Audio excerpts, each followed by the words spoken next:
నమస్తే టీవీ7 న్యూస్ కి స్వాగతం. కలమల్ల జనవరి పాత కలమల్ల సిద్ధేశ్వర స్వామి దేవాలయం కమిటీ సభ్యులు మాట్లాడుతూ పాత కలమల్లలో సిద్ధేశ్వర స్వామి దేవాలయం క్రీస్తు శకం 575 సంవత్సరంలో రేనాడును పరిపాలించిన ధనుంజయుడు అనే మహారాజు మన రేనాడు ప్రాంతంలో 101 దేవస్థానాలు నిర్మించాడు. అందులో భాగంగా కల్లమల్లు గ్రామంలో 3 దేవస్థానంలో శ్రీ చెన్నకేశవ స్వామి, సిద్ధేశ్వర స్వామి, ఆంజనేయ స్వామి దేవస్థానంలను నిర్మించి తొలి తెలుగు శాసనం కూడా వేయడం జరిగింది. శాసనంలో 100 ఎకరాలకు పైగా భూమిని ఇనాముగా ఇవ్వడం జరిగింది.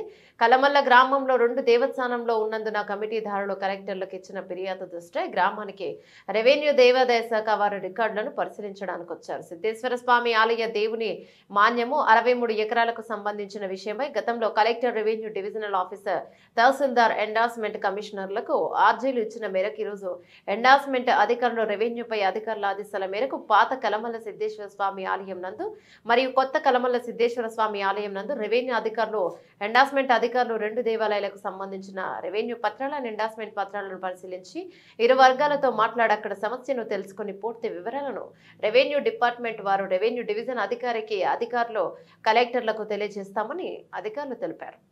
గ్రామస్తులంతా ఏకమై ఒక లెటర్ ద్వారా గ్రామస్తులంతా తెలియజేయడం జరిగింది.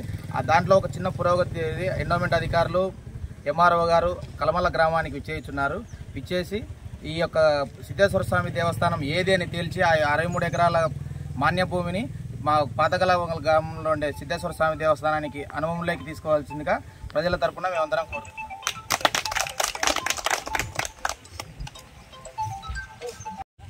నా పేరు పంజగల్లగిరి, పాతకలమల్ల గ్రామం.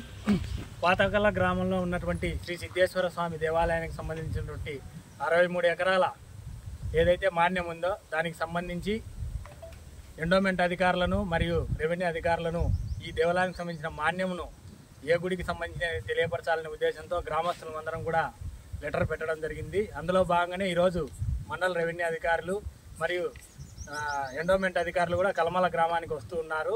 మేము చెప్పేది ఏంటంటే 2011 సంవత్సరం నుంచి ఈ రోజు వరకు ఈ సిద్ధేశ్వర స్వామి దేవాలయానికి సంబంధించినటువంటి దాదాపు 63 ఎకరాల భూమిని, దానికి వస్తున్నటువంటి కవులను ఇదే పేరుతో వేరే ప్రైవేటు ప్రాపర్టీలో గుడి నిర్మాణం చేసుకొని 2011 సంవత్సరం నుంచి నేటి వరకు కూడా గుత్తను ఎండోమెంట్ అధికారుల ద్వారా ఆ గుడికి సంబంధించినటువంటి కమిటీ వారు తీసుకోవడం జరుగుతుంది.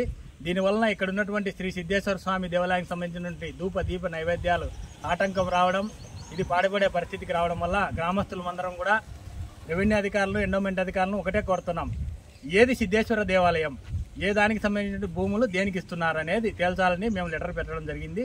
అందులో భాగంగానే రెవెన్యూ డివిజనల్ అధికారి గారు ఎంఆర్ఓ గారికి తెలియపరచడం, ఎండోమెంట్ అధికారులు ఈరోజు కలమల్ల గారికి రావడం, ఇవన్నీ కూడా న్యాయంగా మా గ్రామానికి పాత కలమల్ల గ్రామంలో ఉన్నటువంటి శ్రీ సిద్ధేశ్వర స్వామి దేవాలయానికి సంబంధించిన మాన్యము మా పాత కలమల్ల గ్రామంలో ఉన్నటువంటి సిద్ధేశ్వర స్వామికే చెందే విధంగా సర్వే చేసి న్యాయం చేయాలని ప్రభుత్వాన్ని, ఎండోమెంట్ అధికారులను, రెవెన్యూ డిపార్ట్మెంట్ వారిని గ్రామ ప్రజల తరపున కోరడం జరుగుతూ ఉన్నది.